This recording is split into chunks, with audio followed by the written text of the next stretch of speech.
안녕하세요. AN세무에게 안세무사입니다.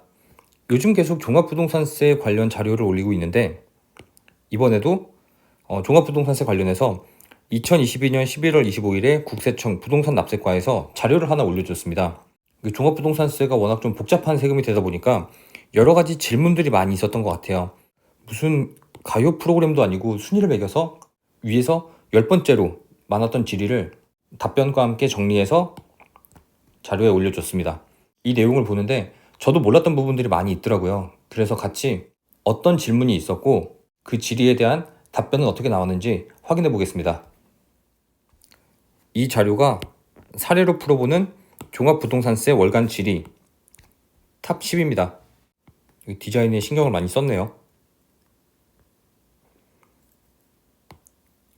이 자료는 국세청 부동산 납세과에서 정리를 했습니다. 이렇게 질문들이 10가지가 있는데 이 10가지를 제가 간략하게 설명하면서 넘어가고 중요한 부분만 좀 자세히 설명드릴게요. 그리고 중간에 보면 주택의 부속 토지와 관련해서 종합부동산세 관련 쟁점이 있는데 현실적으로 주택의 부속 토지만 가지고 있는 경우는 그렇게 많지 않기 때문에 이 부속 토지와 관련된 내용이 과거부터 대법원 판례나 여러 가지 이제 행정법원에서 분쟁이 많았던 사례라서 여기다 넣어놓은 것 같아요. 근데 현실에서 그렇게 중요한 사항은 아니기 때문에 주택의 부속 토지 관련된 내용은 바로바로 넘어가겠습니다. 1번 질문입니다. 종합부동산세 과세 기준일 6월 1일이죠.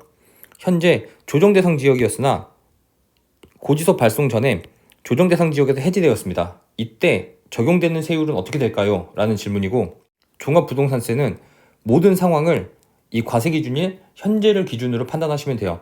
과세 기준일 현재 조정대상 지역이었는데 지금 풀렸다 그래서 풀렸을 때 세율을 적용하지 않습니다.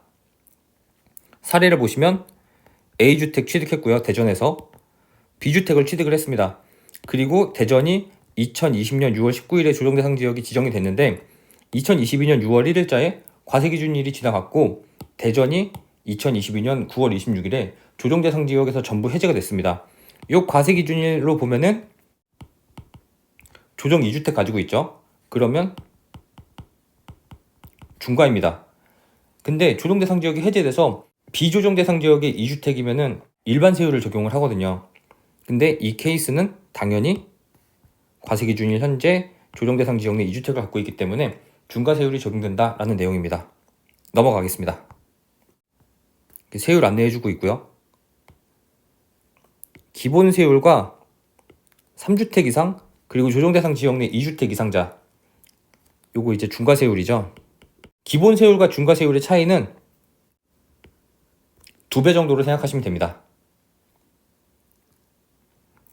세부담 상환율도 일반적인 경우에는 작년에 비해서 1.5배 이상 종부세가 계산이 되면 1.5배까지만 되는 거고, 3주택 이상 조정대상 지역 내 2주택 이상자, 즉 중과세율이 적용되는 사람들은 300%입니다. 즉 작년에 냈던 세금의 3배가 나와도 그 3배까지는 세금을 내야 돼요. 2번입니다. 일시적 2주택 특례에 해당하는 경우 어떤 혜택이 있나요? 대체주택 취득이 있고 상속주택이 있고 지방의 저가주택이 있죠. 사례를 한번 볼게요. 종전주택을 취득을 했고 21년 9월에 신규주택을 취득을 했습니다. 그 상태에서 과세기준일 6월 1일이 지나갔어요. 두 개 다 조정대상 지역에 있으면 일시적 2주택 이런 거 없이 그냥 중과세율 매겼습니다. 근데 지금은 일시적 2주택 특례 신청서 제출하면은 요거 중과세율 적용 안 하고요. 1세대 1주택자로 세금 계산을 해서 종부세 납부할 수 있다고 얘기했죠. 그 혜택이 있다는 겁니다. 근데 중요한 거, 반드시 이 신규주택 취득하고 나서 2년 내에 종전주택 양도해야 됩니다. 그래서 여기 보니까 23년 1월에 종전주택을 양도하기로 예정이 되어 있네요. 개인적인 생각에 이 박대한 씨 23년 1월에 과연 계획대로 이 부동산을 팔 수 있을까요? 뭐 지금처럼 거래가 안 되는데 이분들 자칫 잘못하면 23년 9월까지 종전주택을 양도하지 못할 수도 있고, 양도하지 못하면 2년 동안 혜택받았던 거 그대로 추징됩니다. 세법이 개정돼서 올해부터 납세자가 특례를 신청을 하는 경우 이거 특례 신청 9월에 해야 돼요. 특례를 신청하는 경우에는 1주택자로 봐서 종합부동산세를 계산할 때 11억 공제해주고 그리고 세액공제 적용됩니다. 이거는 종합부동산세 세액공제에 대한 내용인데 세액공제 2개예요. 노령자 세액공제, 장기보유 세액공제. 노령자 세액공제는 최대 40%가 적용이 되고 장기보유 세액공제는 최대 50% 적용되는데 70세 이상이 15년 이상 갖고 있다 그래서 90% 세액공제 해주는 거 아니고 한도는 80%입니다. 그렇다면 이렇게 일시적 2주택 특례 신청을 해서 종부세를 계산을 해야 되는데 세액공제 같은 경우는 어떻게 해야 될까요? 예를 들어서 장기보유자 세액공제 같은 경우에는 종전주택 같은 경우에는 굉장히 오래 보유했지만 신규주택은 말 그대로 방금 취득한 거죠. 그랬을 때 이 세액공제를 어떻게 해야 되는지 저도 굉장히 궁금했었는데 여기 답변에서 알려주네요. 이 공식 같은 경우는 이해하기 어렵기 때문에 제가 사례를 들면 종전주택이 10억이고 신규주택이 15억입니다. 그렇다면 일시적 2주택을 적용을 하면 요거 2개 합친 25억의 공시가격에 대해서 세금 계산을 하는데 1세대 1주택자의 세금 계산으로 종부세를 낼 수 있게 해주겠다는 거죠. 이 금액에서 11억을 빼고 나온 14억에서 공정시장 가액 비율 60% 곱합니다. 그러면 8억 4천이 계산이 됐는데 이거를 가지고 종합부동산세 산출세액을 계산을 하죠. 이 과세표준을 가지고 산출세액을 계산을 하면 얼마의 종부세가 나올 거예요. 그 종합부동산세 산출세액에서 세액공제를 적용하는데 그 전체 산출세액에 대해서 하는 건 아니고 예를 들어서 산출세액이 1,000만 원이다. 예를 든 겁니다. 8.4억에 대한 산출세액 아니고요. 예를 들어서 산출세액이 1,000만 원이라고 가정을 하면 전체 공시가격 합계액은 25억이에요. 근데 1세대 1주택자의 공시가격, 과거의 나의 종전주택의 공시가격은 10억이죠. 그래서 이 분모 분자의 퍼센트를 계산을 하면 40%가 됩니다. 산출세액 1,000만 원 중에 내가 가지고 있던 종전주택에 대한 산출세액 비율 40%를 곱하니까 400만 원이 되죠. 이 400만 원에다가만 세액공제율을 곱한다는 겁니다. 나머지 600만 원에 대해서는 세액공제를 적용 안 해준다는 거죠. 이 계산 공식을 보니까 나름 좀 이해가 되네요. 합리적이라고 생각됩니다. 3번입니다. 종전주택을 취득한 후 바로 신규주택을 취득해도 일시적 2주택 특례를 적용받을 수 있는지. 이거는 양도세랑 부딪히는 부분인데 양도세는 종전주택 취득하고 반드시 1년 있다가 신규주택 취득해야 일시적 2주택으로 해서 종전주택 양도할 때 비과세 받을 수 있죠. 근데 종합부동산세는 1년을 보유해야 된다는 규정이 없기 때문에 종전주택 취득하고 바로 신규주택 취득해도 종합부동산세만큼은 일시적 2주택 특례를 적용받아서 1세대 1주택자의 종합부동산세 계산 방법으로 종부세를 낼 수 있습니다. 여기에서 이렇게 종합부동산세와 양도소득세를 비교를 해놨는데 종합부동산세는 주택을 양도하기 전에 다른 1주택을 취득한 경우죠. 1년을 보유해야 된다라는 말이 없어요. 근데 소득세법, 양도세를 보면은 종전의 주택을 취득한 날부터 1년 이상이 지나고 신규주택을 취득해야 된다라는 규정이 있습니다. 4번입니다. 일시적 2주택 특례 적용하고 2년 이내에 종전주택 양도하지 못하는 경우 불이익은 제가 언급했듯이 요즘 부동산 거래가 잘 안 됩니다. 그렇기 때문에 아까 그 사례 같은 경우 23년 9월까지 종전주택을 팔아야 되는데 종전주택을 팔지 못했을 때 질문을 한 겁니다. 당연히 추징됩니다. 요거는 추징되는 금액에 이자 상당만큼의 가산액을 추가한다는 내용이네요. 5번입니다. 부부가 각각 1주택을 보유하고 있는 경우 적용 세율. 2015년 8월에 A주택을 본인이 취득을 하고 B주택을 2016년 5월에 배우자가 취득을 합니다. 본인 1주택, 배우자 1주택인 거죠. 그랬을 때는 두 개 다 조정 대상 지역에 있다고 하더라도 세율을 판단할 때 주택수는 인별로 판단하기 때문에 나 1주택, 배우자 1주택이 돼서 과세 기준일 현재 각각 1주택을 보유하는 걸로 봐서 요거는 둘 다 일반 세율이 적용이 됩니다. 볼까요? 종부세 세율은 세대 전체의 보유 주택수가 아닌 인별로 판정합니다. 그렇기 때문에 각자 1주택을 가지고 있으면 중과세율을 적용하지 않습니다. 요거는 세율 적용 주택수 판정 사례인데 한번 볼게요. 부속 토지는 배제하겠습니다. 내가 조정대상 지역 내에 1주택을 가지고 있고 합산 배제가 되는 주택을 하나 가지고 있습니다. 이 합산 배제는 요건을 모두 갖춘 임대주택 합산 배제로 알고 계시면 될 것 같아요. 그랬을 때는 내가 이 주택에 대해서 종부세를 계산을 할 때 1주택을 갖고 있는 걸로 보는 거죠. 거기에다가 내가 이 주택에서 실제로 거주하고 있으면 1세대 1주택자의 종합부동산세 계산 방법을 적용을 할 수도 있습니다. 근데 반드시 이때는 내가 이 거주주택에서 실제로 거주를 하고 있어야 돼요. 부속토지 넘어가고요. 부속토지 넘어가고요. 내가 1주택을 가지고 있고 배우자가 2주택을 가지고 있습니다. 그럼 세대 내로 따지면 3주택자임에도 불구하고 나는 하나만 갖고 있기 때문에 일반 주택을 적용을 하고요. 배우자랑 내가 합쳐서 주택을 3개를 갖고 있기 때문에 1세대 1주택자의 계산 방법으로는 계산할 수 없습니다. 내가 주택을 2분의 1을 가지고 있고 배우자가 주택을 2분의 1을 가지고 있습니다. 이 주택은 당연히 같은 주택일 거예요. 내가 A주택 2분의 1, 배우자가 B주택 2분의 1 가지고 있으면 각각 6억씩 적용을 하는 거고 이 두 개 주택이 만약에 하나의 주택을 공동명의로 갖고 있는 거라면 세모표 보이시죠? 읽어보면 부부 공동명의 주택에 대해 1주택자로 신청한 경우에는 1세대 1주택을 적용 가능하다. 요거는 선택 가능합니다. 나 6억 원, 배우자 6억 원의 공제액이 있기 때문에 둘이 합치면 12억이에요. 근데 내가 만약에 노령자도 아니고 장기 보유자도 아니라서 세액 공제를 받을 게 없다. 그랬을 때는 11억을 공제를 하고 세액 공제를 해주는 1세대 1주택자의 종합부동산세 계산 방법을 적용하는 것보다는 어차피 세액 공제를 받지 못하기 때문에 12억을 받는 게 조금 더 유리할 수 있습니다. 요거는 선택 가능합니다. 6번입니다. 자녀와 공동으로 1주택을 보유한 경우 공동명의 1세대 1주택 특례를 적용받을 수 있는지.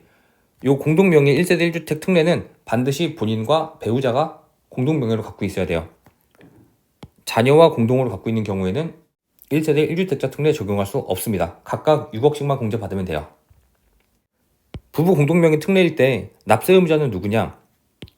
1순위는 소유 지분율이 더 큰 자. 예를 들어서 내가 6이고 배우자가 4입니다. 그랬을 때는 내가 지분율이 더 크기 때문에 내가 납세 의무자가 되는 거죠. 동일한 경우 5대5다 라고 할 때는 납세 의무자로 지정 신청하는 자가 납세 의무자가 됩니다. 이 사례는 넘어갈게요. 7번입니다. 자동 발소된 임대주택을 재등록했어요. 그랬을 때 합산 배제를 적용받을 수 있는지. 주택임대사업자의 개인적인 생각에 가장 큰 혜택 중에 하나입니다. 종합부동산세 합산 배제. 내가 주택을 몇 개를 가지고 있어도 임대주택으로 등록만 해놓고 요건만 갖추면 이 주택에 대해서 아예 종부세를 안 내요. 합산 배제를 해서 따로 계산하는 게 아니고 아예 종부세를 안 냅니다. 근데 이 종부세를 내지 않으려면 반드시 세무서, 지방자치단체에 동시에 등록이 되어 있어야 돼요. 근데 이게 말소가 됐다? 그러면은 다시 등록을 해서 주택임대사업자 지위를 유지를 해야 됩니다. 과세기준일 현재 계속 임대 중인 경우로서 합산배제 신고 기간 종료일까지 장기임대주택으로 새롭게 지방자치단체에 임대사업자 등록을 한 경우에는 합산배제를 적용받을 수 있습니다. 따라서 A오피스텔은 새롭게 임대사업자 등록을 했기 때문에 지방자치단체에 종부세 합산배제 대상에 해당합니다. 여기서 왜 오피스텔 사례를 들었을까요? 그 이유는 아파트는 더 이상 주택임대사업자로 등록을 할 수가 없는 거죠. 아파트 보유하신 분들은 지금 현재 자동말소, 자진말소가 되면은 더 이상 주택임대사업자로 등록할 수가 없기 때문에 이분들은 그때부터는 종부세를 계속 내야 됩니다. 이 점은 잘 알고 계셔야 될 것 같아요. 넘어가고요. 8번, 종합부동산세 납부유예 신청이 가능한지. 납부유예 신청은 이제 1세대 1주택자에 대해서 종부세를 나중에 팔거나 증여하거나 상속이 개시될 때 나중에 내라는 제도예요. 제가 이것도 설명한 영상이 있는데 뭐 그렇게 대단한 제도는 아닐 것 같다라고 제가 설명한 바 있습니다. 요건을 보시면 될 것 같아요. 과세기준이 현재 1세대 1주택자고 60세 이상이고 직전 연도 총 급여액 7천만 원 이하, 그리고 종합부동산세액 100만 원 초과 요건, 등을 모두 충족하는 경우에는 납부 유예를 신청해서 요거 나중에 처분할 때 낼 수 있다, 이런 내용입니다. 그러니까 지금 당장 낼 필요는 없는 거죠. 요건 요렇게 있고, 기본적으로 총급여액이 7천만 원, 월급 받으시는 분들은 연봉 7천만 원, 그리고 종합소득금액 6천만 원, 사업하시는 분들은 남은 이익 6천만 원 이하인 경우에는 종합부동산세 납부유예 신청 가능하고, 그럼에도 불구하고 100만 원 안 되는 거는 그냥 내주세요 라는 내용이죠. 100만 원을 초과하면 납부유예가 신청 가능하고, 그것보다 낮게 나오면 그냥 내라는 겁니다. 요거 반드시 신청하셔야 됩니다. 그리고 서류가 필요한데, 사실 이거는 종부세를 늦게 내도 된다는 거지만 세무서 입장에서는 어쨌건 이걸 세금을 나중에 팔아서 잔금 받으면 내라 라는 취지로 해준 건데, 잔금 받고 이 종부세 안 내시는 분들 반드시 있을 거예요. 그런 거를 대비하기 위해서 당연히 근저당 설정합니다. 그래서 이렇게 서류가 필요하다 알고 계시면 될 것 같습니다. 9번입니다. 1주택자 본인이 아닌 배우자가 주택을 상속받은 경우 상속주택 특례를 적용받을 수 있는지. 이거 굉장히 의아해요. 상식적으로 내가 1주택을 갖고 있어서 1세 1주택 종부세 계산 방법으로 종부세를 내다가 배우자가 상속주택을 취득을 합니다. 아니, 배우자 부모님이 먼저 사망하실 수도 있으니까. 그랬을 때 저는 당연히 이거 상속주택 특례 적용 가능해야 되는 걸로 판단은 되는데, 결론은 귀하의 경우 1주택자 본인이 아닌 배우자가 주택을 상속받았으므로 상속주택 특례 대상이 아닙니다. 즉 1세대 1주택 종합부동산세 계산 방법으로 더 이상 종부세를 낼 수 없고 그냥 6억 빼서 종부세를 내야 되는 상황이 된 거예요. 물론 나 1주택, 배우자 1주택이기 때문에 중과세율이 적용되지는 않겠지만, 이게 사실 고가주택 같은 경우는 세액공제를 받는 게 굉장히 크게 적용이 되거든요. 또 이렇게 주택 상속받으시는 분들은 나이도 많으시고 1세대 1주택 오래 유지하신 분들은 그 가치가 굉장히 높을 수 있습니다. 그랬을 때 내가 원하지 않는 배우자의 상속주택 때문에 내가 내는 세금에 영향이 생기는 게 개인적으로는 좀 의아합니다. 이거 당연히 해줘야 되지 않을까라고 생각은 드는데, 그건 제 생각이고요. 이렇게 안 된다고 나와 있습니다. 요것도 넘어갈게요. 같은 내용입니다. 10번은 주택 부속 토지만 갖고 있는 경우인데, 요거는 제가 설명 안 드린다고 말씀을 드렸기 때문에 요거까지도 그냥 넘어갈게요. 네, 여기까지 해서 종합부동산세에 관련된 내용을 설명을 드렸는데, 합리적으로 생각되는 부분도 있고 뭐 그렇지 않은 부분도 있는 것 같습니다. 세금이라는 게 사실 이렇게 경우의 수가 많으면 안 되는데, 종합부동산세도 과거와는 달리 굉장히 복잡해지고 어려워지고 있습니다. 예전에는 양도소득세만 누더기 세법이 될 줄 알았는데, 이러다가는 종합부동산세도 여기 끼워 맞추고 저기 끼워 맞추다 보면 어느새 누더기가 돼 있을 것 같습니다. 이렇게 누더기 세금들은 분쟁이 많아요. 사실 이런 자료 사례로 풀어보는 종합부동산세 월간 질의 탑 10, 요거 나온다는 것 자체가 질의가 그만큼 많다는 거예요. 그러니까 더 이상 질문하지 말라고 이렇게 자료를 올려준 겁니다. 어쨌건 종부세 고지서는 지금 날아가고 있습니다. 받으신 분들 굉장히 충격받으시는 분들도 있을 거고, 작년에 비해서 생각보다 많이 안 나왔네 라고 생각하시는 분들도 있을 텐데, 이런 자료들 보고 종부세와 관련된 내용을 좀 현명하게 대응하시면 좋을 것 같아요. 이번 영상 여기까지 하겠습니다. 감사합니다.